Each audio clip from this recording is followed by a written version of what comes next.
आइए सबसे पहले तो अध्ययनशाला यूट्यूब चैनल पर हम आप सभी का स्वागत करते हैं और सभी बच्चों से आह्वान करते हैं कि अध्ययनशाला यूट्यूब चैनल पर जुड़कर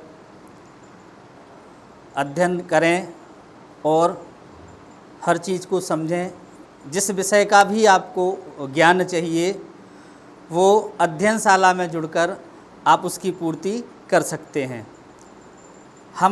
मैं राजू राय आपको आज सामान्य हिंदी जो अंग्रेजी माध्यम के बच्चों के लिए उपयोगी है, कक्षा 10 की, उसका प्रथम जो पाठ है उसका अध्ययन मैं आपको आज कराने जा रहा हूँ, जिसमें विनय के पद शीर्षक का जो पाठ है, जो गोस्वामी तुलसीदास जी द्वारा रचित है, जिसको उन्होंने भगवान श्री राम की भक्ति में लीन होकर उनकी भक्ति किस किस ने की और कैसे की उसके बारे में उन्होंने बताया है। तुलसीदास जी ने इस पाठ में विनय के पद में भगवान के प्रति अपनी एक निष्ठता का परिचय दिया है और उन्होंने भगवान को ही सब कुछ माना है। उन्होंने कहा आप भगवान को जिस नाते से भी मानना चाहते हैं, भगवान वो नाता स्वीकार करते हैं। तो सबसे पहले आज हम विनय के पद नाम के पाठ को, जो गोस्वामी तुलसीदास जी द्वारा रचित है, उसको जो उसकी जो कविता है, पद हैं, उनको मैं आपको समझाने जा रहा हूँ। आप लोग बड़े सावधानी से समझें और इसका लाभ लें। तुलसीदास जी ने लिखा है, जाके प्रिय ना राम वैदेही। तुलसीदास जी कहते हैं जिसको भगवान श्री राम और माता प्रिय नहीं हैं, वो उनको क्या करना चाहिए? तजिए ताहि कोटि वैरिसम। ऐसे लोग जो भगवान श्री राम और माता सीता को नहीं मानते हैं, उन्हें तुलसीदास जी कहते हैं उनको करोड़ों दुश्मनों के समान त्याग देना चाहिए। यद्यपि परम स्नेही, भले ही वो हमारे परम स्नेही ही क्यों ना हो, हमारे परिवार के लोग ही क्यों ना हो, हमारे माँ बाप ही क्यों ना हो, अगर वो भगवान को नहीं मानते तो तुलसीदास जी कहते हैं ऐसे लोगों को हमें बिल्कुल से त्याग देना चाहिए।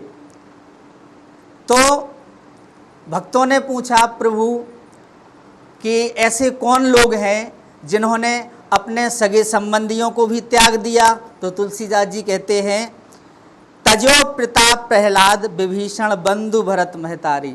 तुलसीदास जी ने उसका जवाब दिया जब उनसे पूछा कि ऐसे कौन लोग हैं जिन्होंने अपने सगे संबंधियों को भी भगवान की भक्ति के अभाव में त्याग दिया। तो तुलसीदास जी ने बताया, तजो प्रताप प्रहलाद। पहला उन्होंने उदाहरण दिया कि प्रहलाद जी ने अपने पिता का त्याग कर दिया था क्योंकि वो भगवान को नहीं मानता था। विभीषण बंधु, विभीषण जो रावण का भाई था, उसने अपने भाई को त्याग दिया था, रावण को त्याग दिया था, क्योंकि रावण भगवान को नहीं मानता था, वो भगवान को हे दृष्टि से देखता था। इसलिए विभीषण ने अपने भाई रावण का त्याग कर दिया था। भरत ने अपनी माँ कैकेयी का त्याग कर दिया था क्योंकि उन्होंने भगवान को वन भेजा था।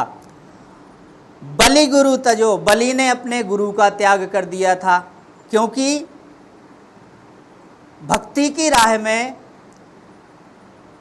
जब कोई बीच में आता है तो चाहे वो गुरु हो, चाहे वो पिता हो, चाहे वो माँ हो, ऐसे लोग जो हमारी भक्ति के बीच में अवरोध बनते हैं, ऐसे लोगों को हमें त्याग देना चाहिए। ऐसे ही बलि ने अपने गुरु को भी त्याग दिया था।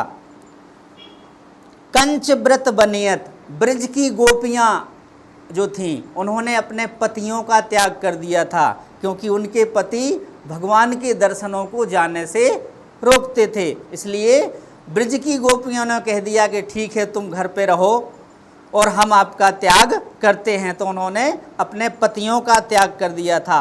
और ऐसे लोग संसार में मंगलकारी हुए हैं। क्यों?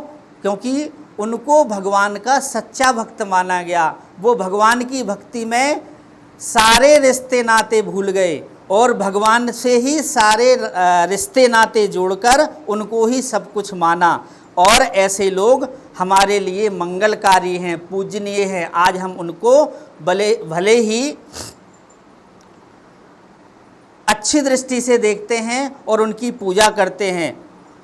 नाते नेह राम से मनियत सुहत सुसेब जहाँ लो। तुलसीदास जी कहते हैं भगवान से किसी भी प्रकार का आप नाता मान लो, भगवान सारे नाते स्वीकार करते हैं। चाहे आप उनको अपना भाई बना लो, चाहे उनको आप अपना गुरु बना लो, चाहे उनको आप अपनी माँ बना लो, जो भी संसार के जितने नाते हैं, तुलसीदास जी कहते हैं अगर नाता बनाना है तो प्रभु श्री राम से ही बनाओ, क्योंकि वही हमारा कल्याण करते हैं। संसार के जितने भी नाते हैं वो सारे नाते झूठे हैं, क्योंकि अंत में भगवान का ही नाम हमारे साथ जाता है। तो तुलसीदास जी ने कहा कि नाते रिश्ते जितने भी बनाना है वो प्रभु श्री राम से बनाओ। अंजन कहाँ आँख जई फूटे बहुतक कहाँ कहाँ लो। तुलसीदास जी कहते हैं ऐसा काजल किस काम का। हम काजल को क्यों लगाते हैं अपनी आँखों में? आँखों को अच्छा रखने के लिए, आँखों को स्वस्थ रखने के लिए हम आँखों में काजल लगाते हैं। लेकिन जब वही काजल हमारी आँखें ही फोड़ दे तो ऐसा काजल किसी काम का नहीं है। तो तुलसीदास जी ने ये उदाहरण इस उपलक्ष्य में दिया कि भले ही हमारे माँ बाप, भाई बहन, बंधु, गुरु सब हैं, लेकिन वो हमारी भक्ति में अवरोध पैदा करते हैं। तो ऐसे लोग उसी अंजन की तरह हैं जो हमारी आँखों को फोड़ देता है। इसलिए हमें ऐसे रिश्ते नहीं बनाना चाहिए, ऐसे रिश्तों से दूर रहना चाहिए। जिस प्रकार कि काजल लगाने से हमारी आँख फूट जाती है तो हम उस काजल को त्याग देते हैं, उसी प्रकार अगर हमारे रिश्तेदार, हमारे नातेदार, हमारे परिवार के लोग हमारी भक्ति के बीच में आते हैं तो उनको भी हमें त्याग देना चाहिए। तुलसी सो सब भांत परमहित पूज प्राणते प्यारो। तुलसीदास जी कहते हैं कि जो भगवान की भक्ति करते हैं, भगवान को ही अपना आराध्य मानते हैं, भगवान को ही पूरा संसार मानते हैं, ऐसे लोगों का भगवान हमेशा परम हित करते हैं, उनका हमेशा कल्याण करते हैं। जासो होए स्नेह राम पद ऐसो मतो हमारो। और तुलसीदास जी कहते हैं कि हमारा तो ये मत है कि हमें उन्हीं लोगों से संबंध रखना चाहिए जो भगवान की भक्ति करते हैं, भगवान को मानते हैं, उनकी आराधना करते हैं, वही हमारे लिए परम प्रिय हैं। जो भगवान को मानते हैं, तुलसीदास जी कहते हैं वही लोग हमें भी अत्यंत प्रिय हैं, हम भी उनकी भगवान की तरह पूजा करने की चेष्टा रखते हैं। आगे तुलसीदास जी लिखते हैं कि हमारी जो जिंदगी है उसको हम व्यर्थ के कामों में नशा देते हैं, खराब कर देते हैं, जिससे हमारी जो जिंदगी है वो बेकार हो जाती है, भक्ति हमारे जीवन से अलग हो जाती है। तो तुलसीदास जी कहते हैं अवलो नसानी अवना नसई हो। तुलसीदास जी कहते अभी तक की हमारी जो जिंदगी थी वो तो जैसी थी वो निकल गई, हो गई, लेकिन अब जो आने वाली हमारी जिंदगी है उसको हम खराब नहीं होने देंगे, उसको हम बर्बाद नहीं होने देंगे। और हमारे जीवन में भी एक कहावत है कि जब जागो तभी सवेरा। तो हमारी जब समझ में आ जाए उसी समय से हमें अपने आप को संभाल लेना चाहिए। जिस प्रकार तुलसीदास जी कहते हैं कि अब लो नसानी अब ना नसई हो। हमारी जो जिंदगी थी अभी तक की वो तो व्यर्थ में चली गई, लेकिन अब जो हमारी बची हुई जिंदगी है उसको हम व्यर्थ नहीं जाने देंगे, क्योंकि राम कृपा भव निशा सिराने, क्योंकि राम की कृपा से अब हमारी जो भवरूपी रात्रि थी वो निकल चुकी। जो भव है, भव कहते हैं संसार को, ये संसार को भवलोक कहते हैं। और इस संसार में हम लोग इंद्रियों के चक्कर में पड़े रहते, इंद्रियों को सुख देने के चक्कर में पड़े रहते हैं, और इंद्रियां कभी हमारा भला नहीं चाहती। इंद्रियों को यदि हम खुश करेंगे तो हमारा जो जीवन है वो व्यर्थ चला जाएगा।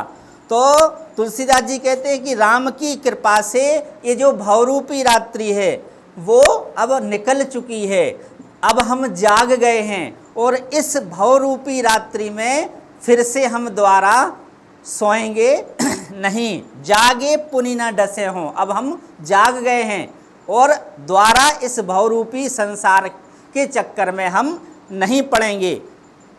तुलसीदास जी ने इस संसार को भवरात्रि कहा है।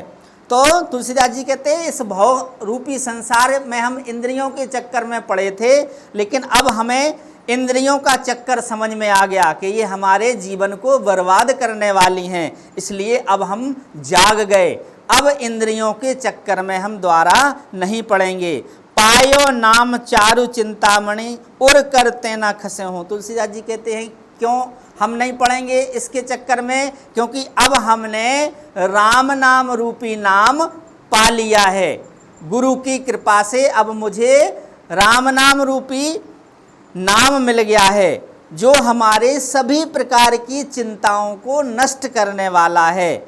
और जब हमारे मन में किसी प्रकार की चिंता नहीं रहती है तो हम भवमुक्त रहते हैं और भयमुक्त रहते हैं।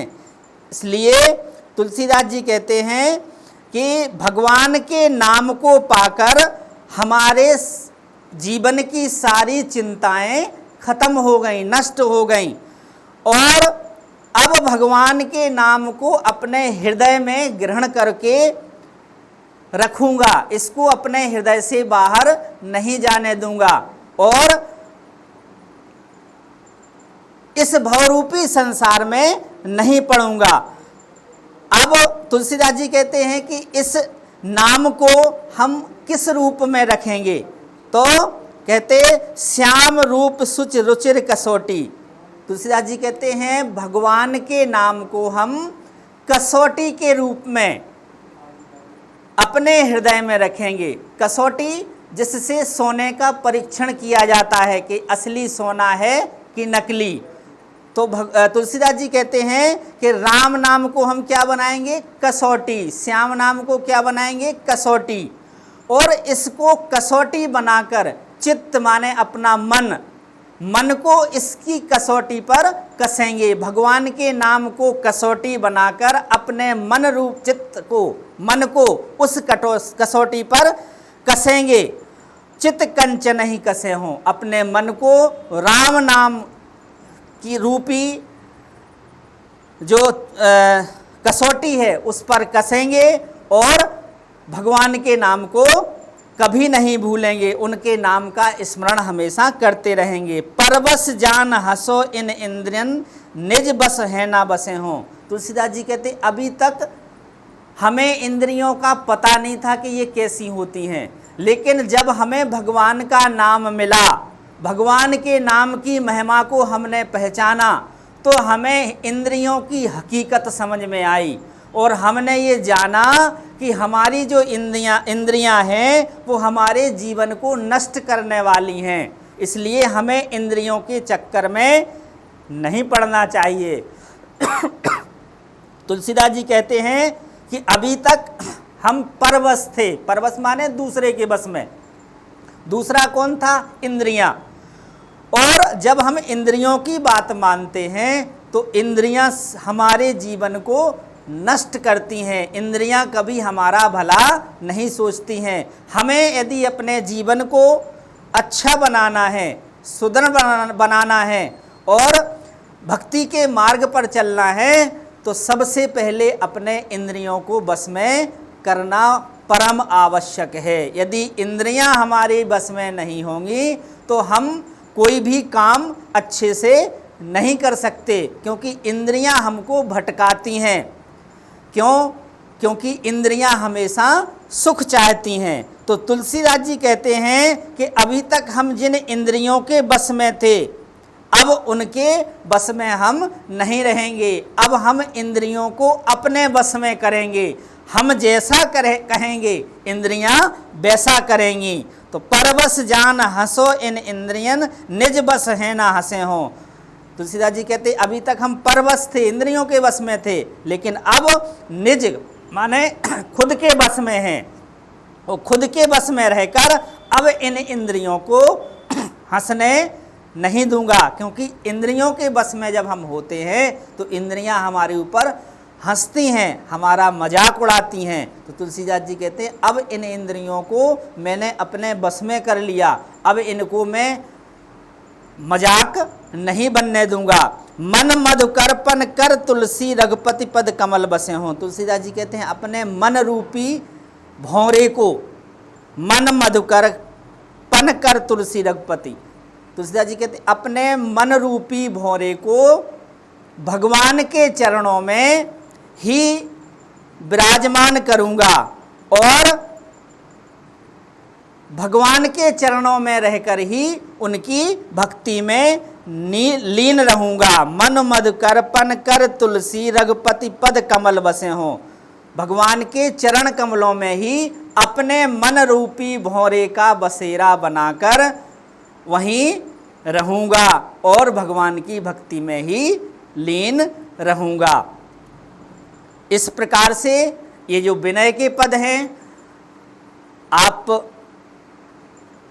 विनय के पदों को समझिए, और यदि आपको कुछ समझ में नहीं आया हो तो आप कमेंट्स करें, जिसका हम आपको कल समाधान बताएंगे, और फिर से आपको जिसको भी जो समझ में ना आए उसको हम कल पुनः समझाएंगे।